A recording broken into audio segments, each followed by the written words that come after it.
Minuto a minuto con el pastor Sergio Guevara.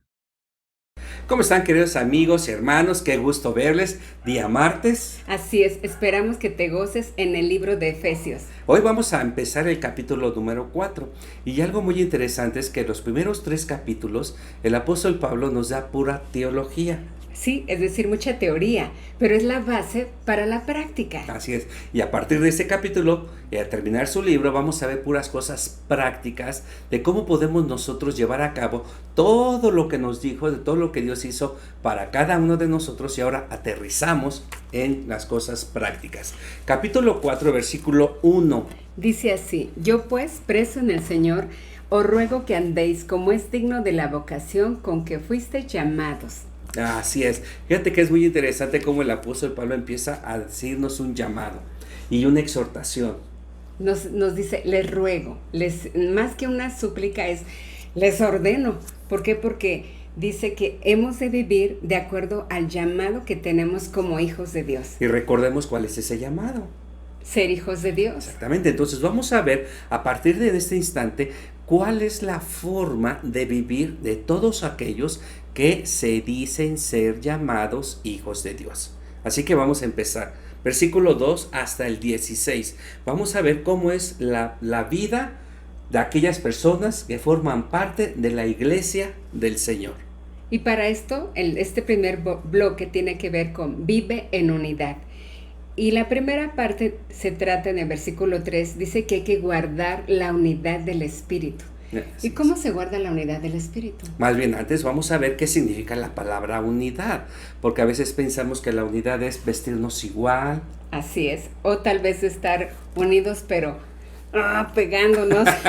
Sí, o pensando igual y cosa por eso. Yo creo que no es así. Nunca es la idea de estar uniformados o pensar igual y cosa por el estilo. Si cuando habla el apóstol Pablo de guardar la unidad en el Espíritu, habla de aquellas cosas que nos competen, de que debemos de esforzarnos para llevar a cabo lo que Dios nos dice. Así es. Por eso hay 4 elementos básicos en la unidad. El primero tiene que ver, dice, que lo hemos de hacer con toda humildad. Este término era extraño para el imperio grecorromano de aquel entonces, ya que en aquel entonces significaba sentimiento de pequeñez, y no es eso el sentir. Sí. Más bien tiene que ver con esa dependencia que hemos de tener como hijos de Dios para pedirle a Dios siempre su dirección. Así es. El segundo elemento tiene que ver con la mansedumbre. Y yo creo que muchos de nosotros, Dios nos dice que tenemos que ser mansos, pero muchos lo malinterpretan y en lugar de la letra A le ponen la letra E, y no es así. La mansedumbre tiene que ver con una cualidad interna que se refleja en lo externo. Así es. Y estas dos, humildad y mansedumbre, imagínate, estas 2 virtudes se requieren en su totalidad. ¿Para qué? Para relacionarnos mutuamente y conservar la unidad en la iglesia. Así es. El tercer elemento es tolerancia y tiene que ver con, dice la palabra, aguante. La intolerancia es el defecto que impide la comunión entre los cristianos. Si nosotros no tenemos tolerancia, entonces vamos a estar, como dice también otra parte de la Biblia, vamos a estar mordiéndonos. Y esa no es la idea de consumirnos entre los mismos miembros. Ahora, dentro de esta tolerancia se requiere una fuerte dosis de amor y de respeto. Y de respeto. El cuarto ingrediente tiene que ver con la paciencia. La paciencia dice, sean pacientes unos a otros. Y la palabra paciencia significa literalmente largura de ánimo. Como si fuéramos largos. Aquí no vamos a tomar la circunferencia de él ni la mía, por favor, no. Pero tiene que ver qué tan largos somos de ánimo cuando tenemos alguna dificultad con la otra persona que es mi hermano en Cristo. Y hemos de ser así largos para perdonar.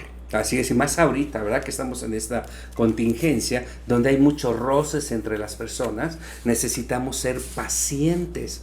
Así que piensa por un momento, ¿a qué persona en este día necesitas demostrarle tu paciencia? ¿Ya? Ok, ahora pídele a Dios que te ayude a llevarlo a cabo. ¿Ok? Muy bien. Porque generalmente lo que queremos es que Dios lo cambie a él, ¿verdad? Y acuérdate que el cambio comienza en ti mismo. Así es. que tenemos esa tarea de pensar en ser pacientes para con otra persona. Te enviamos nuevamente un abrazo a distancia, pero cerca del corazón. Minuto a minuto con el pastor Sergio Guevara.